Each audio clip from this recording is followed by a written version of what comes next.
Hi, I'm Tom Burke, the Associate Dean for Public Health Practice here at the Johns Hopkins Bloomberg School of Public Health, and welcome to Public Health on the Inside, your inside look into the world of public health.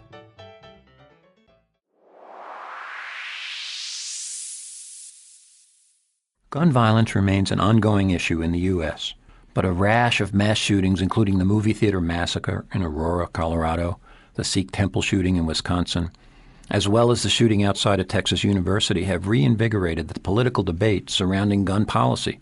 Today, our guests are Daniel Webster and Stephen Terrett.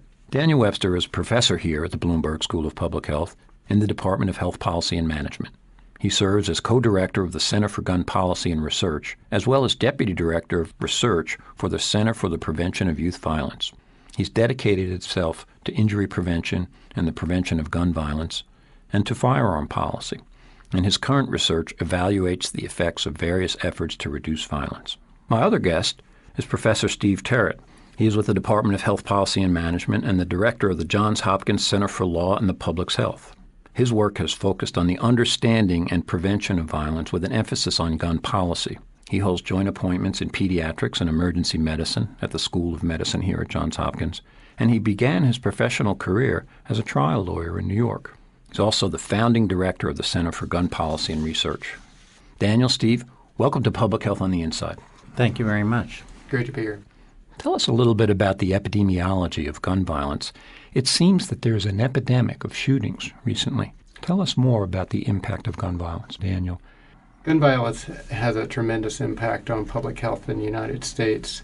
If you just talk about deaths, we're talking about 31,000 firearm deaths per year. What many people don't realize is that 19,000 of those are suicides. We tend to focus only on the homicides, but suicides are an even greater problem in terms of mortality. There are over 300,000 non-fatal gun crimes a year, and it also tends to affect a younger population. Therefore, gun violence is one of the leading causes of premature mortality in the United States. It takes its biggest toll on some of our most vulnerable populations, and particularly in the inner city.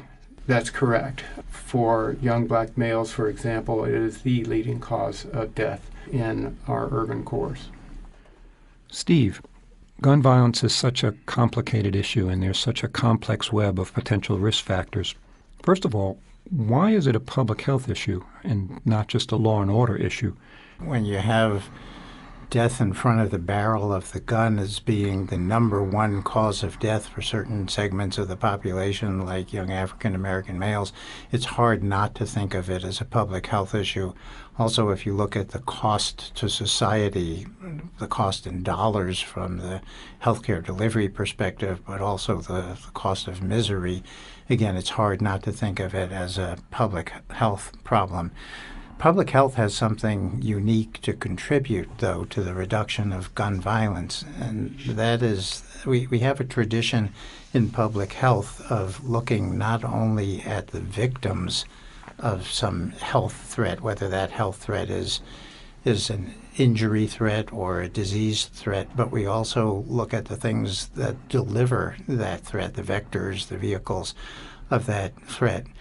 What public health can bring and does bring to the gun violence issue is that we not only have to look at the person who's using the gun, but we have to look at the person who's manufacturing the gun, the person who's selling the gun. We have to recognize all of the potential avenues of intervention if we really want to bring down the incidence of this kind of problem. Daniel, the U.S. is certainly not the only country facing this epidemic of gun violence. How do we stack up against other countries? We're actually quite unusual for high-income countries. The homicide rate in the United States is nearly 7 times higher than compared to other higher-income countries. The differential in our homicide rates with other high-income countries is completely related to greater use of firearms. It's not as though we have far more crime than in these other countries. We just have far more guns, and therefore our violence is far more lethal. And Steve, in terms of laws and policies from U.S. perspective versus international, how do we stack up?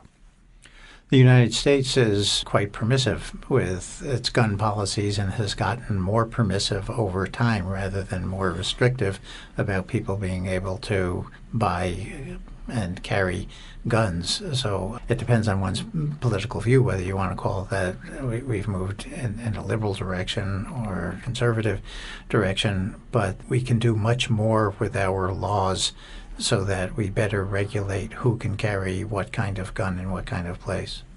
Daniel. Yeah, I think an important way that we differ from other countries is how we regulate firearm sales. In this country, I think many people have a misunderstanding of actually what our gun laws are. They may understand that it's illegal for certain individuals to have guns, like felons, for example, but I think they don't really realize that we have this giant loophole for sales from private sellers, that you actually don't have to go through a background check to buy a gun from someone who's not a licensed gun dealer. So my uncle passes away, leaves a gun, I can sell it to whoever I want to? Absolutely. And you can go to gun shows around America and you can find people who will actually have signs at their table where they might be selling assault weapons, for example, and they'll say, no questions asked, private seller, no questions asked. And until we would sort of wake up to the fact of just how, frankly, ridiculous our laws are in allowing individuals, anyone, to purchase pretty much as many guns as they want, it'll be hard for us to make up that differential. Steve, let me follow up on that. Guns are such an ingrained part of American society, from toy guns for young boys to the right to bear arms and the tremendous political debates around that. Give us some of your perspectives on how we might begin to make progress, particularly on some of these high caliber and very powerful weapons. For me, the easiest way to look at the overall gun policy issue is to think in terms of Venn diagrams. Remember, those are the overlapping circles that you learned about when you were in math in high school. So if you imagine one circle being the universe of people, within that universe of all people, there are some ones who maybe should be allowed to have a gun, and then there are other people who shouldn't be allowed to have a gun. The other circle could be guns themselves. Maybe there are some guns that legitimately could be sold, but other guns that shouldn't be sold. A third circle, I'd suggest, deals with place. It may be okay for a particular individual to use a particular gun in a particular place, like if you're out hunting, but then there are other places, schools, hospitals, airports, courts, you could go on with the places where no one should be able to have any gun. So the question for gun policy is, how do those circles interact with each other? How much overlapping area ought there to be? And that's what society needs to wrestle with. I think it's clear, though, that, in my opinion, it's reasonable for some people to have some kind of gun in some places, but there are certain types of guns that nobody should have, like a .50 caliber gun. There are certain people who shouldn't be allowed to have any type of gun. For instance, people who have a history of mental disease or crime. And there are some places where you wouldn't want a gun, like a hospital or a school or an airport. We need to continually re-examine our policies, though, to look at that overlap area of those circles in this kind of Venn diagram. Steve, you've spearheaded some efforts working with major political leaders, including prominent mayors, to address the issue of availability and sale of guns. Tell us a little bit about that. I think availability of guns is essentially the biggest problem that we have. We make literally millions of new handguns every year, and we introduce them into the stream of commerce, and those guns end up in the hands or the pockets of people. There was an incident that happened near our school years ago where a young boy was coming home from school. He saw his mother on the street arguing with a man who was acquainted with his mother, and the young boy went up to defend his mother, telling the man, leave her alone. The man got so enraged that he reached into his pocket and he pulled out a handgun. He held the young boy by the back of his shirt collar And without a thought, he put a bullet in the head of the young boy, killing him. And immediately the man was distraught, saying, "What did I do?"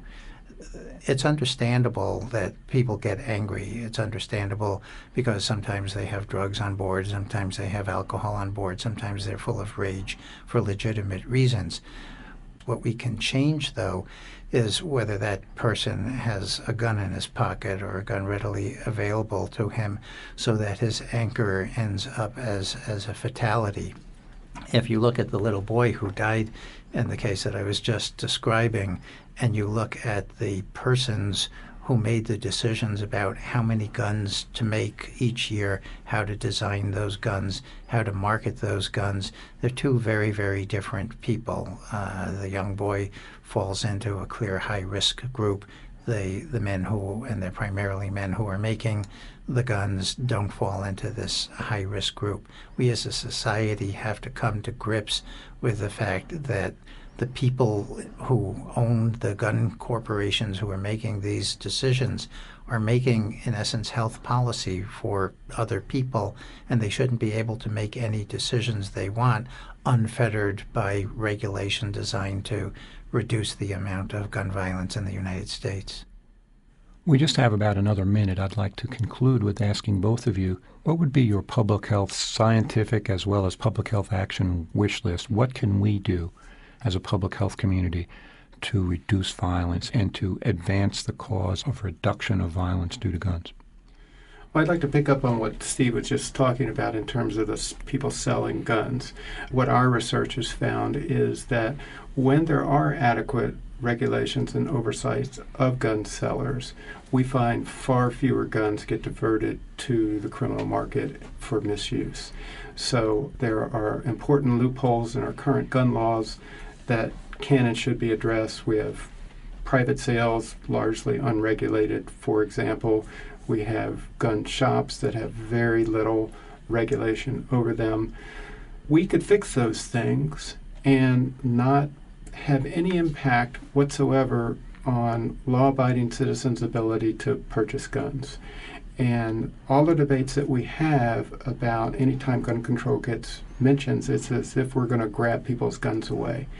We don't have to grab people's guns away to have a very important impact on the problem. We can do a far better job of regulating the gun sellers, and it's actually, those policies are widely supported among gun owners.